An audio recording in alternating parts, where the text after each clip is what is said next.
नमस्कार.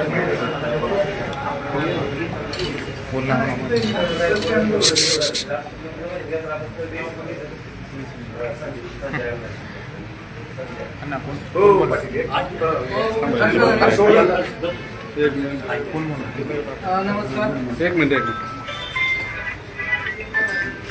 महाविकास आघाडीचे आम्ही सर्व प्रमुख लोक आज बार्शी शहर पोलीस स्टेशनकडे जमलेलो आहोत.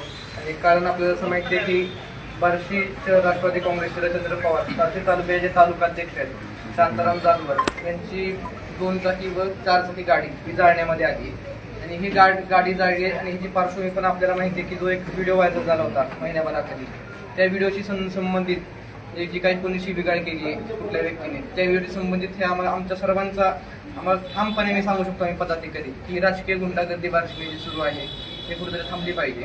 आणि आज त्यांच्या घरापर्यंत जर गुंड पोचत असतील आणि गाड्या जाळत असतील तरी खूप चुकीची गोष्ट आहे. आणि याच्या संदर्भात जे कोण गुन्हेगार असतील, आरोपी असतील, त्यांना तात्काळ पोलिसांनी अटक करावी ही आमच्या पूर्णपणे सर्वांच्या वतीने आम्ही मागणी साहेबांपाशी आग्रह करतोय. बाकीची माहिती आपल्याला नागरिकांना पण द्यायची. या ठिकाणी आम्ही सर्वजण आमचे सहकारी मित्र शांताराम जाधवर यांच्या घरासमोर त्यांची 4 चाकी आणि 2 चाकीचे वाहन जाळपोळीची घटना घडली.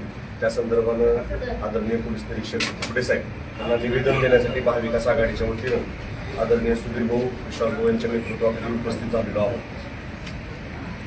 पोलीस निरीक्षक कुकडे साहेबांशी चर्चा करत असताना आम्ही त्यांना सांगितलं की या बार्शी शहरात कायद्याचा धाक राहिला पाहिजे. कायदा म्हणून पोलिसांनी याची योग्य अंमलबजावणी जर केली तर अशा गुन्हेगारी कृत्यांना आळा बसू शकतो. झालेली घटना अत्यंत दुर्दैवी आणि चुकीची आहे. या घटनेची पार्श्वभूमी सगळ्यांना माहीत आहे. त्याच्या पार्श्वभूमीवर यापुढच्या काळात अशी कुठलीही घटना घडता कामा नये याची काळजी पोलिसांनी घेणं गरजेचं आहे. त्यांनी या ठिकाणी बार्शी शहरातले बंद असलेले कॅमेरे याचाही विषय कुकडे साहेबांनी सांगितला. त्या पार्श्वभूमीवर आम्ही विश्वासू आम्ही आमदार साहेबांशी चर्चा करून त्या संदर्भानंही पोलीस स्टेशनला CCTV कॅमेरे शहरात कार्यान्वित करण्यासाठी काही शासकीय निधीतून मदत करता येते का याची उपाययोजना करूया.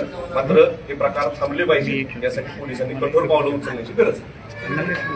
ते तुम्ही ज्यांच्याबद्दल सांगताय ते आज उपस्थित दिसत नाही तिथं. त्यांच्या घरी लग्न कार्य बोलताय का विचार साहेब.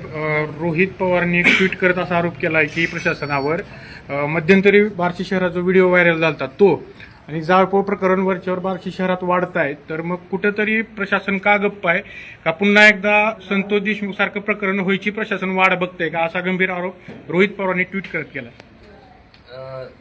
जळीत प्रकरण नोंद आहे, त्याचा तपास चालू आहे. तपास ज्यावेळेस पूर्ण होईल किंवा त्याचं काय निष्पन्न होईल ते कळवलं जाईल. सध्या त्याच्यावरून काय बोलू शकत नाही.